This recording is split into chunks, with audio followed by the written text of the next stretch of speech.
오늘 아침 일라디오.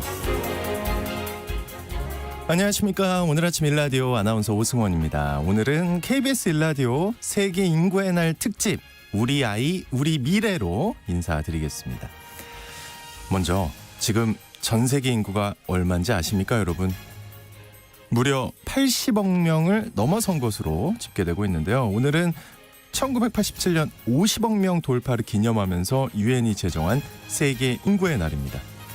다양한 인구 문제에 대한 관심을 높이자는 취지로 마련한 날인데요. 세계 인구 80억 시대가 된 지금 어떤 나라들은 인구가 늘어서 문제, 또 어떤 나라들은 인구가 줄어서 문제, 늘어도 줄어도 문제인 양면의 모습이 나타나고 있습니다. 그중 인구가 줄어서 국가 위기까지 운운되고 있는 대표적인 나라가 합계 출산율 0.7명을 기록하고 있는 우리나라인데요. 지난 정부들이 출산율을 끌어올리기 위해서 13년간 약 143조 원의 예산을 쏟아부었다고 하는데 왜 아기 울음소리 듣기 어려운 현실이 됐을까요? 이제 아이가 없는 미래에 어떤 희망을 이야기할 수 있을까요? 지금과 같은 경제 성장 그리고 사회 안정 지속될 수 있을까요? KBS 일라디오 세계 인구의 날 특집, 오늘은 우리 아이 우리 미래라는 슬로건을 걸고 심각한 저출생의 근본적인 원인과 현실 그리고 미래에 대해 조망해보는 시간 가져보겠습니다. 7월 11일 목요일 오늘 아침 일라디오 출발합니다.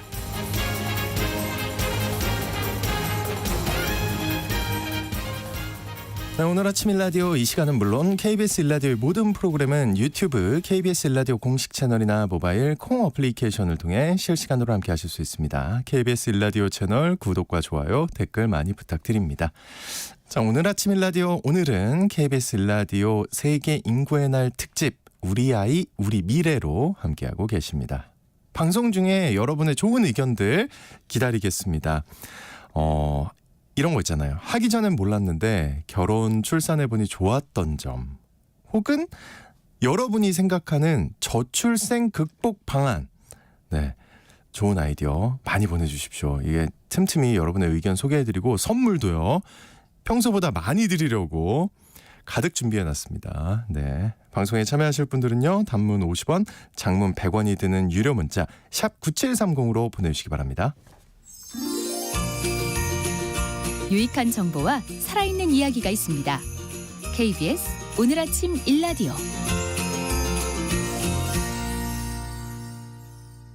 네, 오늘 아침 일라디오, 오늘은 KBS 일라디오 세계 인구의 날 특집 우리 아이 우리 미래로 함께하고 계십니다. 예전에는 성인이 되면 결혼하고 아이 낳고 사람들 살아가는 모습 비슷비슷했는데요. 요즘은 여러 이유로 혼자 사는 사람들 늘고 있고요. 예전에 비해 결혼하고 아이 낳는 경우 많이 줄었죠.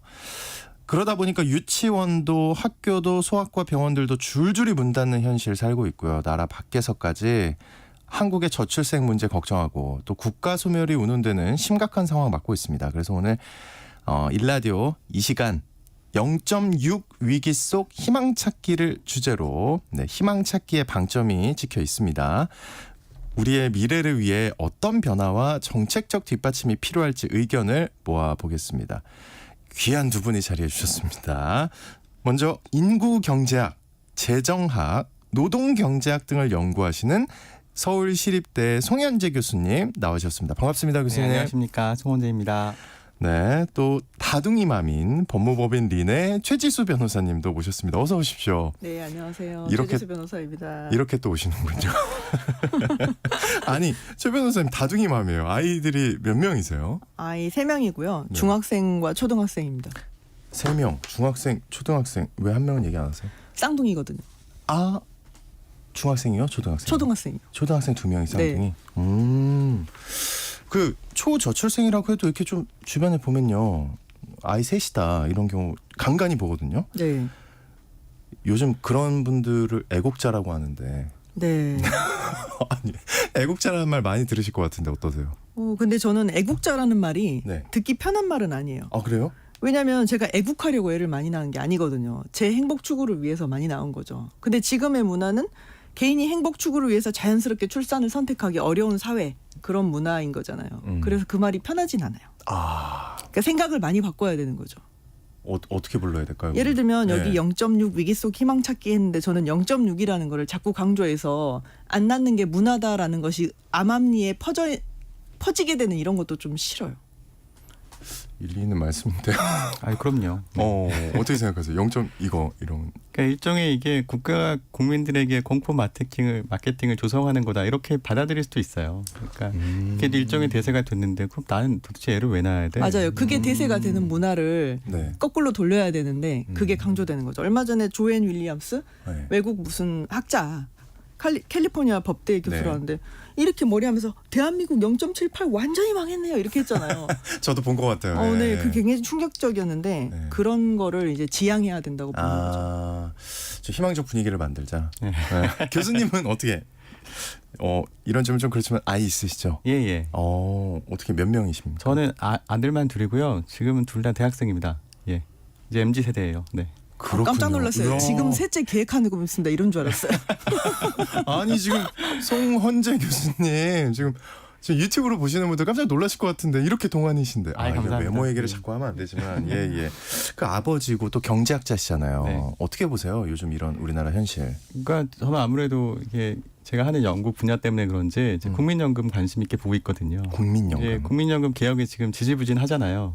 이제 우리 아이들이 이제 노동시장에 조만간 나갈 텐데 개혁이 안 되면 물론 국민연금 보험료 적게 내니까 좋을지 모르겠지만 나중에 이 아이들이 과연 연금을 받을 수 있을까라는 걱정이 되기도 하고 네. 그다음에 기성세대로서 좀 젊은 세대들한테 미안한 마음이 많이 들거든요. 그래서 지금 연금 문제만 해도 이게 해결이 잘 안 되는 상황인데 연금만 그런 게 아니죠. 앞으로 이제 인구 구조가 급격하게 지금 고령화되고 있기 때문에 그럼 재정 지출 수요도 굉장히 늘어날 텐데 그럼 도대체 세금은 누가 감당하나? 이제 저희 아이들이 감당해야 된단 말이죠. 그럼 도대체 얘네들은 나중에 제 연봉이 뭐 1억이에요라고 해도 보험료 그다음에 건강보험료, 국민연금 내고 나고 그다음에 세금 내고 나면 저 절반도 안 돼요. 뭐 이렇게 될 수도 있는 거잖아요.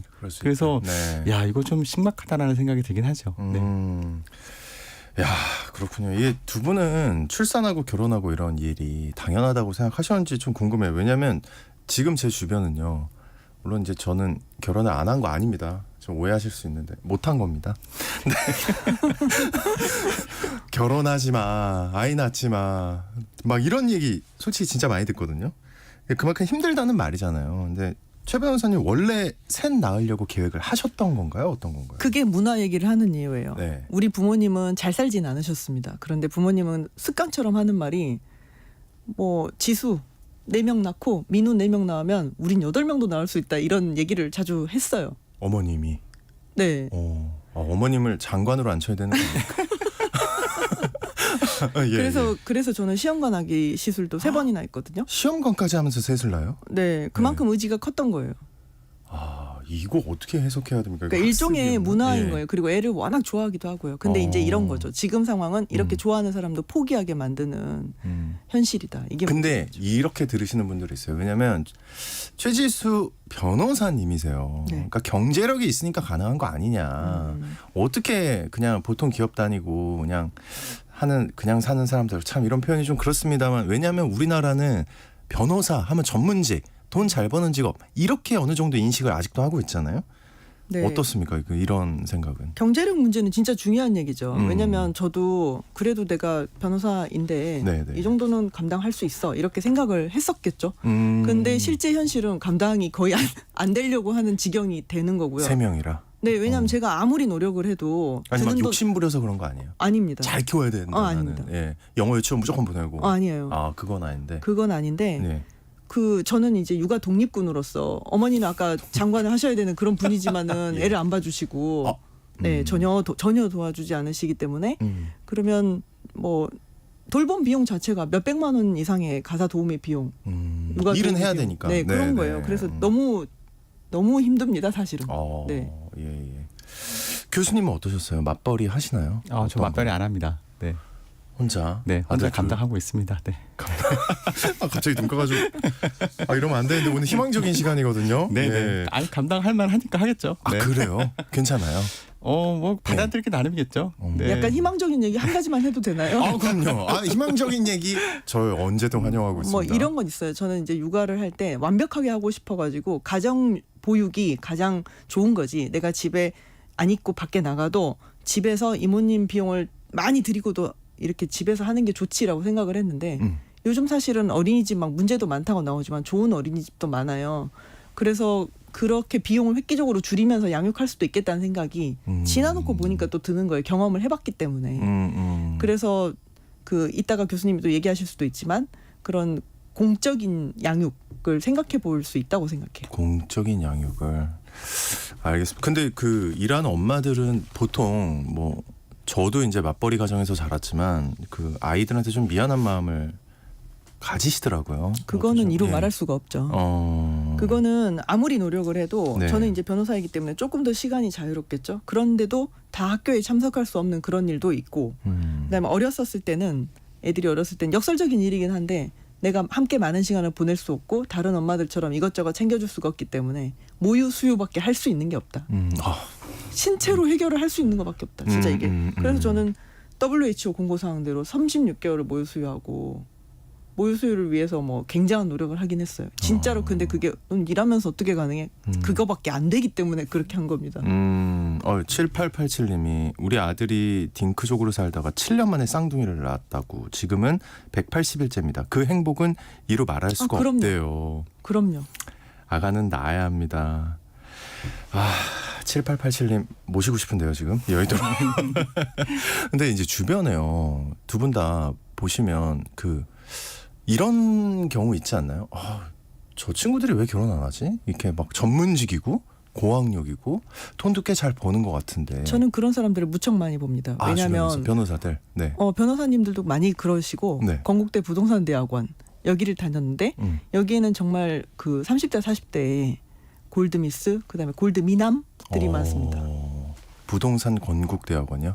건국대 부동산대학원. 건국대 부동산 네. 건국대학원이. 건국대학교 부동산. 그렇군요. 그만큼 이제 경제적으로 열심히 노력하는 사람들이 결혼의 기회를 안 잡았다거나 못 잡았다거나 이런 경우도 많은 거죠. 그만큼 좀 힘들어서 그렇다고 봐야 되나요? 어떨까요? 네, 그만큼 고학력 여성들 같은 경우에는 결혼과 출산의 기회비용이 높다고 봐야 되는 거죠. 그러니까 그럼요. 결혼을 하고 그다음에 이제 아무래도 우리나라는 아직까지 결혼이 이제 집안과 집안의 결합이기 때문에 네네. 신경 써야 될 일이 많잖아요. 뿐만 아니라 아이를 낳게 되면 일단 아이를 임신하고 그다음에 이제 뱃속에 있는 9개월 동안 그다음에 또 아이를 낳고 나서 회복하는 기간 동안 아무래도 100% 자기의 어떤 최선을 다하기가 어렵죠. 근데 그 과정에서 지금 시세가 너무 빨리 변하고 있고 캐치해야 될 것도 많은데 그럼 조금이라도 뭐 놓치는 게 있으면 본인의 인적 자본이 손실되는 부분도 분명히 있고 그걸 체감할 거예요. 좀 희망적으로 얘기해야겠다. 그 건국대 부동산대학원에는 중요한 게 있어요. 거기 골드미스 골드미남도 많지만 다둥이 클럽이 있습니다. 그 안에. 거기에는 5명, 4명 이런 분들이 많이 계시거든요. 근데 그분들이 다 입을 모아 하는 말은 아까 그 시청자분이 네. 보내주신 거랑 똑같아요. 그 자체의 기쁨은 너무 커서 바꿀 수 없기 때문에 죽을 지경으로 힘들어도 그것을 포기할 수 없다. 그 우리 사회가 출생과 육아의 짐을 좀 충분히 나누지 못한 것 같다는 생각이 드는데 두 분이 느끼기에 국가의 역할이 좀 많이 달라졌는지, 그러니까 출산 육아 과정에서 두 분이 국가의 지원이나 혜택을 본 거 있으실까요? 그동안 이제 많은 정책들이 있었잖아요. 저 이렇게 얘기하면 나중에 훌륭한 사람 못 되나요? 왜요? 일단 해보시죠. 국가의 지원이 없습니다. 예? 다자녀로 뭐 엄청난 지원을 해주는 것 같지만 제가 지금 피부로 느끼는 거는 전기세가 16,000원인가 아마 할인될 겁니다. 그거 말고는. 왜냐하면 저는 시험관하기 시술 3번 하는 동안에 단 한 푼도 지원받지 못했어요. 소득이 많다는 게 이유인데 근데 소득이 많은데 그만큼 아까 얘기한 이유로 쓰는 돈이 너무 많은 거예요. 그럼 전 일해가지고 돈 벌어서 석 달 모으면 그걸로 시험관하기 제 돈으로 시술하고. 지금은 아마 소득 기준이 달라졌을 거예요.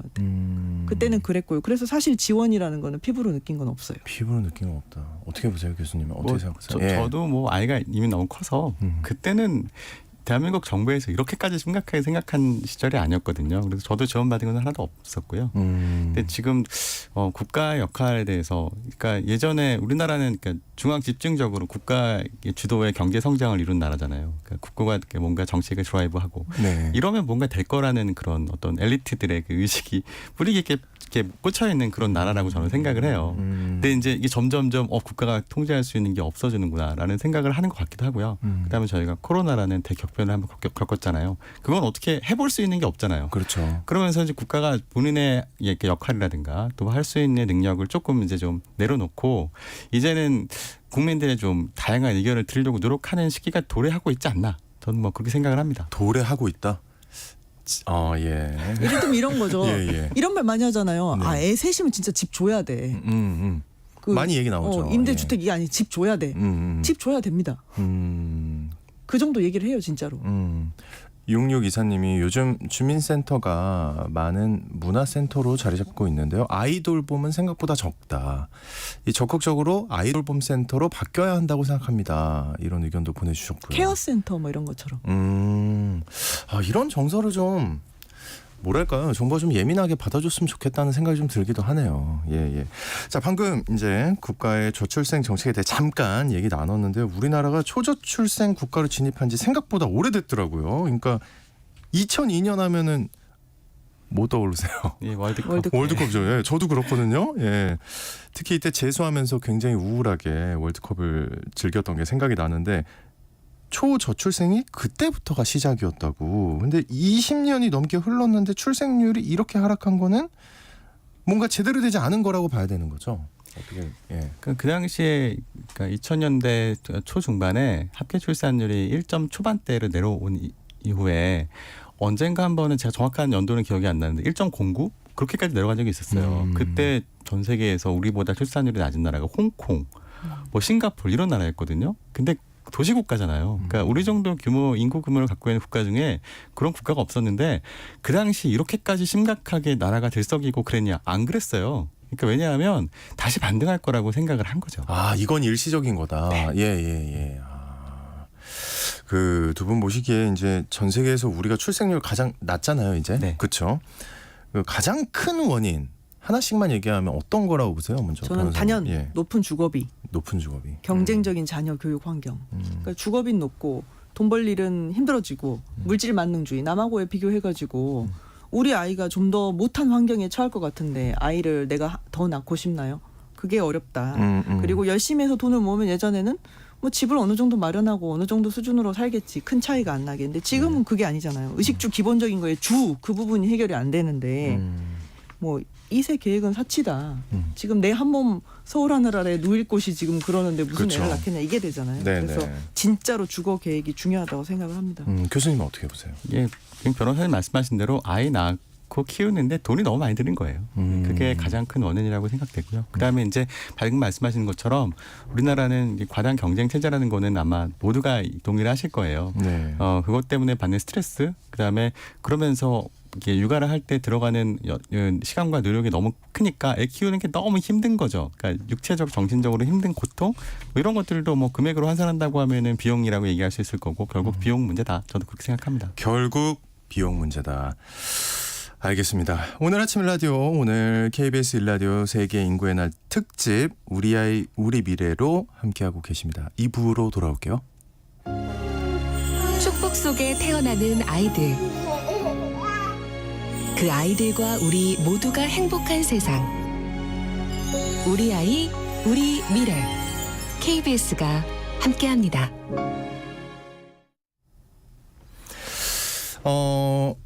우리가 잠깐 아까 얘기 나눴지만 가장 심각하긴 하지만 우리나라 문제뿐만이 아닌 것 같기도 합니다. 여러 나라들이 저출생 문제를 겪고 있죠, 교수님? 네, 그렇죠. 예. 어떤 나라들이 있나요? 그러니까 사실 저출산은 요즘 들어서 전 세계적인 트렌드라고 봐도 무방할 것 같아요. 네, 그래서 점점 이제 전 인류가 뭔가 위기의식을 느끼고 있는 건 맞다고 저는 생각을 하거든요. 환경적인 이슈라든가 뭐 자원 고갈의 이슈라든가 그러다 보니까 우리나라뿐만 아니라 뭐 출산율이 우리보다 훨씬 높은, 그러니까 지금 OECD 평균 출산율이 한 1.6 정도 되는데 프랑스 같은 나라는 거의 1.8 넘는단 말이죠. 근데 프랑스에서도 지금 출산율이 조금 떨어지니까 저출산 대책을 해야 된다. 뭐 이런 얘기 나오고, 일본도 마찬가지고 일본도 지금 한 1.2 정도 되는데 우리보다는 상당히 높잖아요. 거의 2배 가까이 되는데도 이제 일본의 인구 자체가 이제 총 인구 자체가 줄어들고 있으니까 이제 일본도 야 큰일 났다. 그래서 저출산 대책 하고 있고 많은 나라에서 하고 있죠. 뭐 스웨덴도 그렇고 그 서구 선진국에서는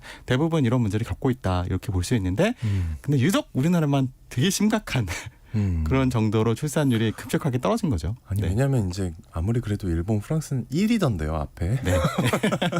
우리는 0이니까. 근데 잠깐 프랑스 얘기했는데 프랑스 출산 정책에 대한 이야기가 굉장히 많거든요. 네. 근데 그 중에서 이제 프랑스가 비혼 출산이 그 60%가 넘는 걸로 알고 있습니다.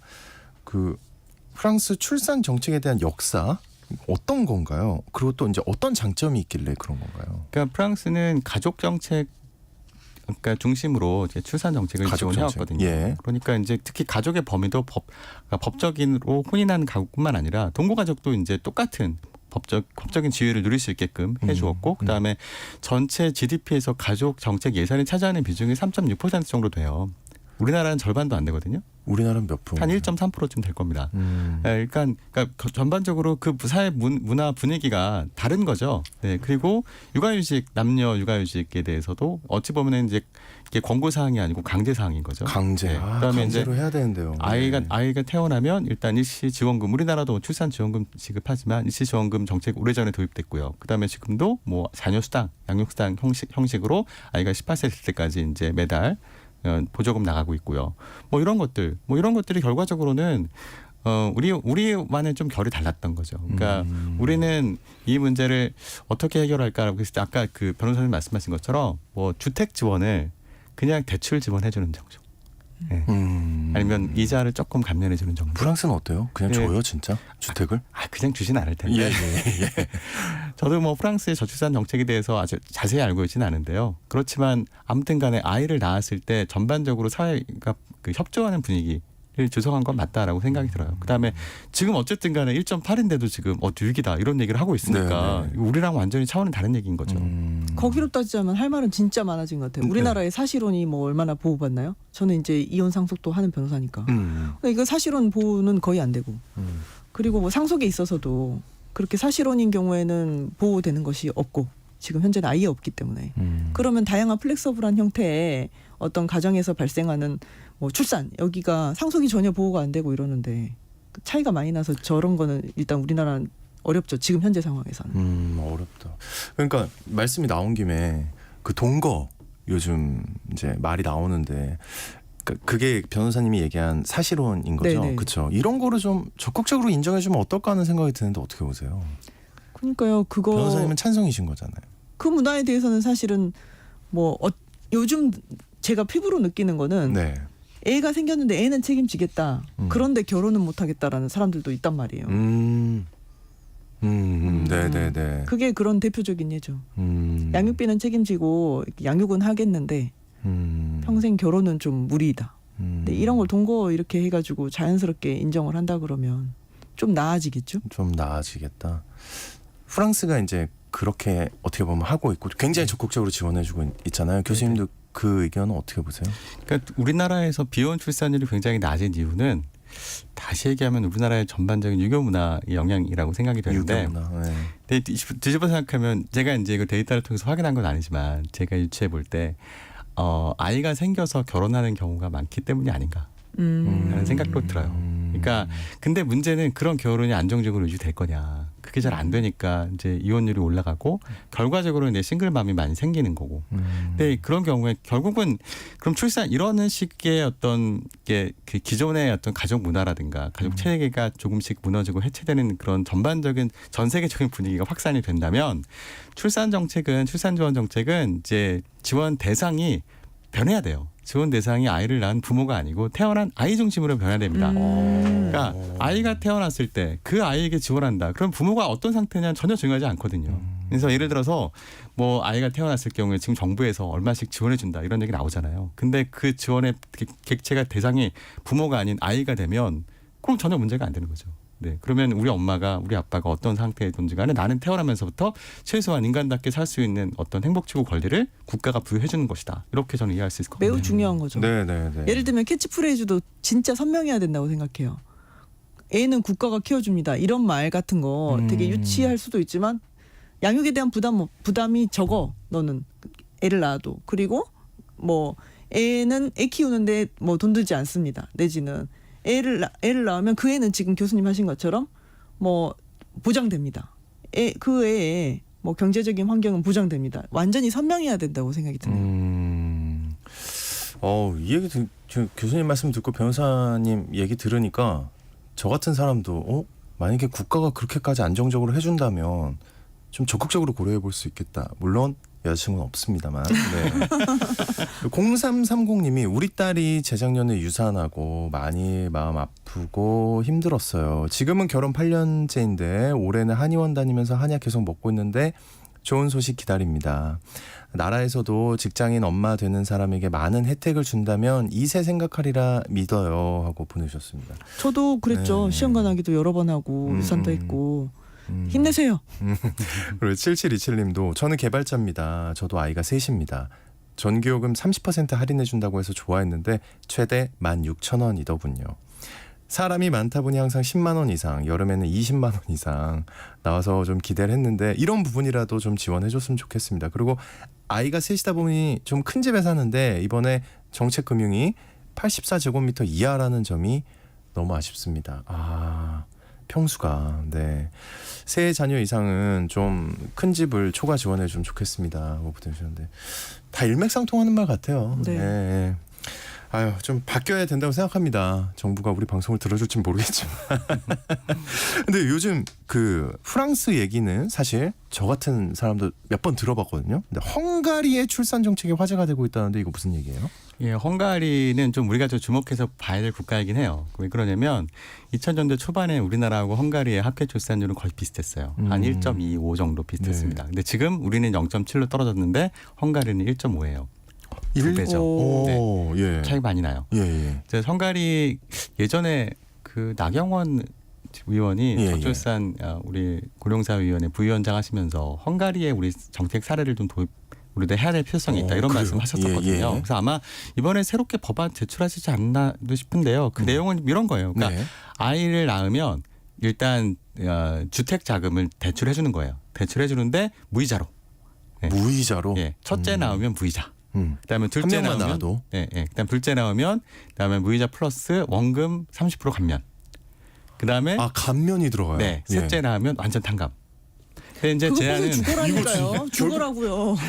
네, 헝가리에서도 제한은 있어요. 그러니까 한 2억 정도까지가 제한이긴 해요. 네. 근데 이제 우리나라에서는 잠깐만요. 근데 헝가리 네. 2억이면 좋은 집 할 수 있는 거 아닙니까 혹시? 저도 제가 헝가리에 대해서 정확히는 잘 모르지만, 예. 근데 뭐 거기도 물가가 오르긴 올랐으니까 2억 가지고 좋은 집은 못 살지는 모르겠는데, 아무튼 네. 그게 2014년인가 6년인가 그쯤 도입됐어요. 네.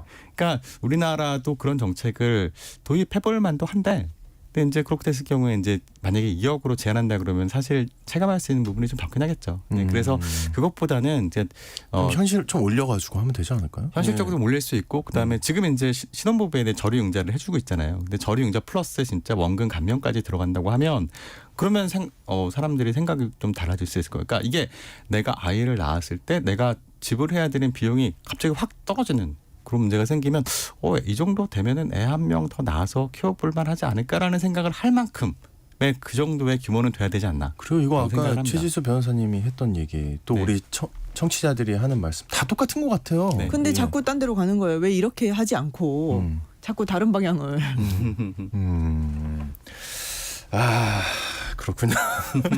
저는 우리에게도 반드시 분명히 효과가 있을 것 같은 생각이 드는데 또 이제 해외 사례 중에 이 나라 빼놓을 수 없잖아요. 일본, 우리 바로 이웃나라, 옆나라 관심이 더 가는데 1990년부터 지속적으로 육아 지원 정책 했는데 출산율이 일본 반등하고 있다고 그렇죠? 사실인가요? 그러니까 반등하고 있다기보다 사실은 이게 더 내려가지 않고 있다라고 보는 게 사실은 타당할 것 같아요. 그러니까 거기도 1.2 정도 수준에서 지금 계속 유지가 되고 있거든요. 네. 근데 이제 일본의 문제는 총 인구가 줄어드는 거예요. 네.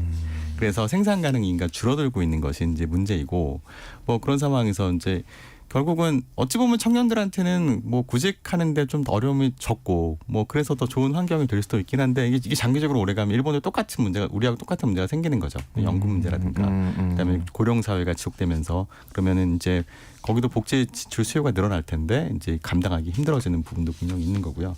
예. 네, 그래서 일본에서 이제 이런 저출산 정책을 하고 있는데 일본의 정책이 우리랑 차이가 있는 대표적인 거 하나 얘기하자면 거기는 다자녀 가구에 대한 그 대학 등록금 면제, 입학금 면제. 대학 등록금 그러니까 어떻게 우리나라에서는 지금 예. 다자녀 가구에서 뭐 셋째부터 아마 학자금 지원이 들어갈 거예요. 네, 근데 그러니까 소득 수준과 상관없이. 근데 예. 일본은 일본은 그러니까 그러니까 셋을 낳으면 세 자녀 모두 등록금과 입학금 면제되는 정책을 하고 있고요. 이게 원래는 이제 소득 제한이 있었어요. 2028년까지만 해도 한 600만 원, 연소득 600만 원 정도의 소득 제한이 있었는데 내년부터 2025년부터는 그 제한이 풀린답니다. 그러니까 소득 수준과 상관없이 아이 셋 이상 낳으면 모든 자녀의 대학 등록금과 입학금이 면제되는 그런 정책을 이런 느낌이죠. 하는 거죠. 국가가 책임진다 그거는. 교육 이런 거는 걱정하지 마라. 네. 교육에 들어가는 돈은. 그러니까 프랑스도 독일도 마찬가지지만 교육비는 무료잖아요. 거기 대학 등록금도 없거든요. 네, 그러니까 그런 것들도 사실 우리가 참고해 볼 만한 사례이긴 하죠. 생각을 해보세요. 저는 아마득하죠. 쌍둥이가 동시에 들어간다는 어떤 현실 같은 거는. 네. 왜 저한테 그러세요? 갑자기 심장이 잘 안 뛰려고 그러잖아요. 지금 송 교수님 최근에 또 그 새로운 대안을 얘기하셨던데 양육 전담 공기업을 만들자. 이거 무슨 얘기입니까? 제가 나름 인구 경제학 연구를 하면서 이렇게 우리나라의 저출산 문제에 대해서도 원인이 무엇인지 뭐 대책은 뭘까 이런 고민들을 했었거든요. 그래서 예전에는 제가 한 2018년에 논문 한 편을 쓴 게 있는데 그때는 아이들이 태어나면 아이들에게 이제 아까 제가 얘기했던 것처럼 1억씩 출생 크레딧을 주자 아이 명목으로 이렇게 금전적인 지원을 하자라는 주장을 한번 했었던 적이 있었고요. 근데 지금은 좀 생각이 조금 바뀌어서 그러니까 비용도 비용이지만 이제 그런 쪽으로 많은 지원이 지금 들어가고 있음에도 불구하고 지금 잘 안 되잖아요. 근데 다시 생각해 보면 아까 제가 모두에 말씀드린 것처럼 아이 키우기가 너무 힘든 거죠. 우리나라에서. 그러니까 아이 키우기가 너무 힘들고 그러니까 부모들이 이제 애 키우느라고 전쟁하잖아요. 사실 지금 그런 상황에서 그럼 좀 육아 부담을 줄여줄 수 있는 방법이 없을까라는 생각을 했고 아예 그 우리나라는 좀 특이하게 그 어린이집 같은 경우에는 국공립 어린이집을 선호해요. 국민들이. 사설 어린이집보다. 왜냐하면 이게 퀄리티가 보장이 된다는 느낌이 있고 어떤 거요? 약간 그 품질이 보장이 품질, 되고 퀄리티. 네, 그다음에 예. 비용이 좀 저렴합니다. 네, 그래서 국공립을 선호. 대부분은 이제 국가에서 뭘 한다 그러면 사람들이 별로 안 좋아하는데 어린이집은 국공립을 선호합니다. 근데 그러면 결국은 국가에서 그래도 사설 어린이집에 맡기는 것보다는 양육 서비스를 표준적인 양육 서비스를 제공하고 있는데 이걸 좀 확대해 보자라는 취지이고요. 그리고 또 하나는 그러면 이 비용이 들잖아요. 네, 비용이 드니까 지금 아이가 태어났을 경우에 이제 부모들한테 지원을 해주는데 그 지원을 누구한테 할 거냐? 부모한테 하지 말고 공기업에 일하고 있는 사람들에게 급여로 주자라는 게 제 아이디어예요. 그리고 그럼 도대체 아이를 누가 키우냐? 그 은퇴한 50세 이후에 은퇴하신 분들에게 일자리를 제공하는 차원에서 공기업을 만들고 그분들에게 아이 양육을 맡기자. 네, 그 이유는 일단 그분들 정도 되면 대부분 아이를 키워본 경험이 있으시거든요. 그러니까 아무래도 키워본 사람이 잘하긴 하죠. 그렇죠. 예, 예. 그러니까 지금 초보 엄마 아빠들이 힘든 것 중에 하나가 아이가 아파요, 울어요. 근데 잘 몰라요. 그다음에 이제 어떻게 해야 될지 모르는 그런 상황이 또 많이 있는데 경험이 있는 사람들은 약간 여유가 있고 뿐만 아니라 이제 나이가 들면요 조금 너그러워지게 되거든요. 그래서 아이가 울 때 보채고 할 때 왜 그런지 차분히 살펴보고 이제 키워줄 수 있고 그다음에 또 이제 좀 긍정적인 부분을 본다면. 이렇게 인생을 오래 살아온 어른으로서 지혜가 있잖아요. 삶의 지혜를 또 아이들에게 전수해주고 이게 또 세대를 어떻게 연결시키는 그런 작용을 할 수 있지 않을까라는 생각을 좀 해보고 여기서 저는 했습니다. 네. 도저히 껴들지 않을 수 없어요. 아니 꼭 하고 싶은 말이 환영합니다. 예. 꼭 하고 싶은 말이 있어요. 왜냐하면은 아이 돌보미 정책에 대해서 정부 아이 돌보미라는 게 몇 해 전 생겨나서 저도 이용을 했었고, 근데 어떤 걸 섞지 않았으면 좋겠어요. 외국인 뭐 가사 도우미 이런 거 얘기도 나왔잖아요. 근데 이게 만약에 이게 인구 정책에서 나온 건지 모르겠는데 만약에 인구 출산 정책이라면 그거를 최저임금 보장 이거 저도 노무도 하는 사람이거든요. 하지만 그거하고 연결짓지 말라는 거예요. 그 비용은 획기적으로 개인이 부담하지 않아도 되게끔 해야 된다는 거예요. 왜냐하면 섞지 말라는 거예요. 인구를 위한 거면은 여기는 돈 안 들어. 그리고 양육은 책임져 이걸로 나가야 되지. 그렇게 하면서 최저임금은 보장해. 이거는 양쪽이 맞질 않거든요. 그래서 그건 좀 분리해서 생각해야 된다. 그건 나라에서 재원을 하든 뭐 하든 개인의 부담으로는 절대 떠안겨서는 안 된다. 6887님이 저출산 문제 해결 위해서는 3둥이 4둥이 부모들께는 좀 죄송하지만 2자녀 가정에 큰 혜택을 줘야 한다고 생각합니다. 한 자녀 가정에서 2자녀로 계획이 바뀌는 건 그나마 쉽습니다. 많은 젊은이들이 자녀 계획을 할 때 한 명 낳을 거냐 2명 낳을 거냐를 고민하죠. 등만 살짝 밀어주면 상대적으로 자녀 계획이 쉽게 바뀔 수도 있다고 생각합니다. 근데 사실 6887님의 말씀 맞지만 그냥 우리 모두의 의견은 그런 거잖아요. 한 명이든 2명이든 3명이든 4명이든 중요한 게 아니라 그냥 적극적인 지원, 낳으면 그렇죠. 네. 이거에 방점이 찍혀 있다고 봐도 되죠. 제가 유관 공기업 아이디어를 생각했던 이유 중에 하나가 뭐였냐면 이제 첫째를 낳아서 키웠던 부모들이 너무 힘들어하는 거예요. 첫째를 낳았을 때. 그래서 제가 이 아이디어를 가지고 제 주변 사람들한테 좀 물어봤는데 만약에 국가에서 아이를 키워주면 그러면 둘째 낳을 생각이 있냐 그랬을 때 그러면 해볼 만하다고 얘기하시는 분들이 좀 있더라고요. 그리고 이렇게 되면 일단 우리나라는 주된 직장에서 은퇴하는 연령이 보통 50세 전후거든요. 근데 이분들에게 또 여기에 육아 공기업에서 국가에서 취업을 시켜주면 그러면 또 소득 보장이 되고 여러 가지 그러니까 저 소득 보장하고 연계짓지 말라고요. 안 된대요. 그러면 좋아요. 알았어요. 변호사님 연결 짓지 않을게요. 굉장히 이제 송 교수님이 얘기한 게 좋게 됐어요. 그래서 실행을 하기로 했어요. 맡기실 겁니까? 만약에 네. 그거는 이런 거예요. 0세부터 48개월까지 국가에서 그런 공기업에 맡기면 아무 돈이 들지 않는다. 그리고 퀄리티가 국공립처럼 보장된다. 이렇게 하면 모든 사람이 맡기실 거예가 아니라 안 맡기는 게 이상한 분위기가 되면 됩니다. 그러니까 문화를 좀 만들어야 된다. 그러니까 결국은 네. 선택이 문제일 거기 때문에 어떠한 서비스를 제공할 거냐 이 기업이 이제 거기에 결정이 되겠죠. 그래서 저는 그렇게 생각해요. 그러니까 여기에서 아이를 이제 양육하는 서비스도 있지만 교육 서비스도 분명히 들어가야 된다고 생각을 해요. 그러니까 아이 맡길 때가 없는 분들에게 아이를 내가 언제든지 원하는 시간만큼 원할 때 맡기고 또 원할 때 데려갈 수 있고. 그다음에 근데 또 이제 변호사님이 말씀하신 그거 플러스 네. 다 같이 맡기는 문화가 돼야 된다는 거예요. 그러니까 결국은 인센티브인 거죠. 네, 그러니까 이게 그러니까 내가 아이를 키우고 싶은 분들도 있을 거잖아요. 근데 그것보다 차라리 여기에 보내면서 더 좋다. 네, 더 좋다는 느낌이 들어야지. 그래야지 사람들이 하는 거고. 그러니까 그 비용을 국가가 보전해 주자라는 게 이제 제 생각이에요. 근데 그 보전해 주면서 그 부모에게 지금 지원을 하면서 양육의 책임을 사실은 가정에게 지금 주고 있는 거잖아요. 그렇죠. 그걸 국가가 회수하자.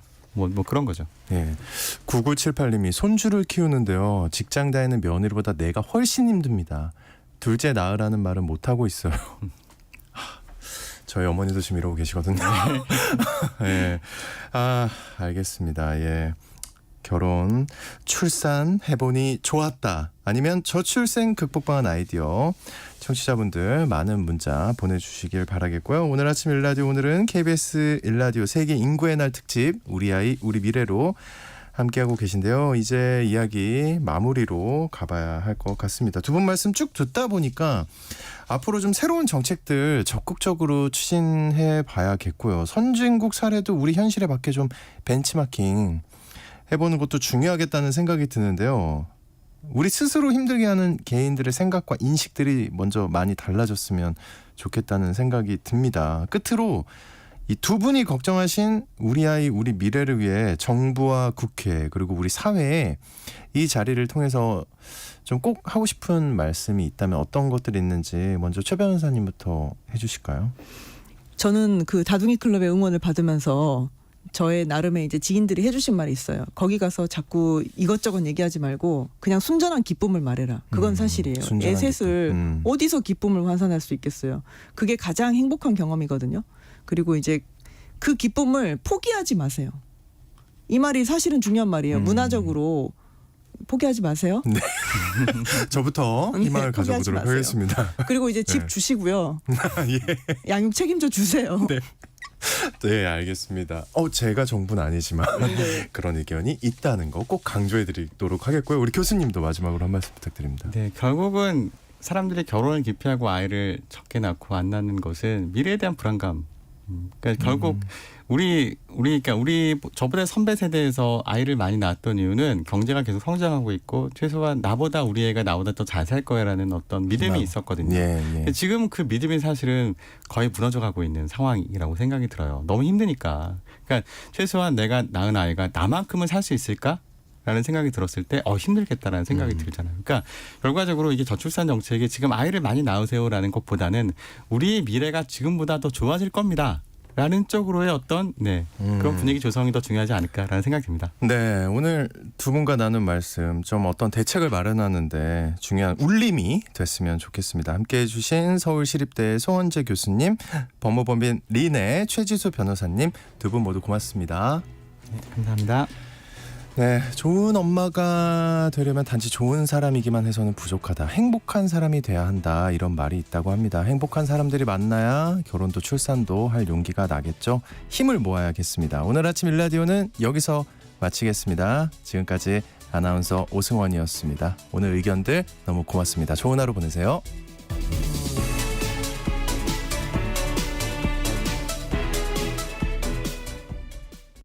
1년에 한 번 이상 농지를 경운하고 용배수로를 정비하여 농지의 기능 유지에 최선을 다하는 우리의 청년들. 영농이 불가능한 폐경지를 제외하고 직불금을 신청하는 우리의 할머니, 할아버지. 영농 폐기물 분리수거, 영농 기록을 작성하는 우리의 부모님. 이분들은 농업 농촌의 공익 기능을 증진하는 대한민국 농업인입니다. 공익직불제 준수사항 이행 점검이 6월부터 9월까지 진행되며 이행하지 않은 경우 직불금이 감액될 수 있습니다. 자세한 사항은 읍면동사무소 또는 농가련 사무소에 문의하시기 바랍니다. 본 캠페인은 농림축산식품부와 국립농산물품질관리원이 함께합니다.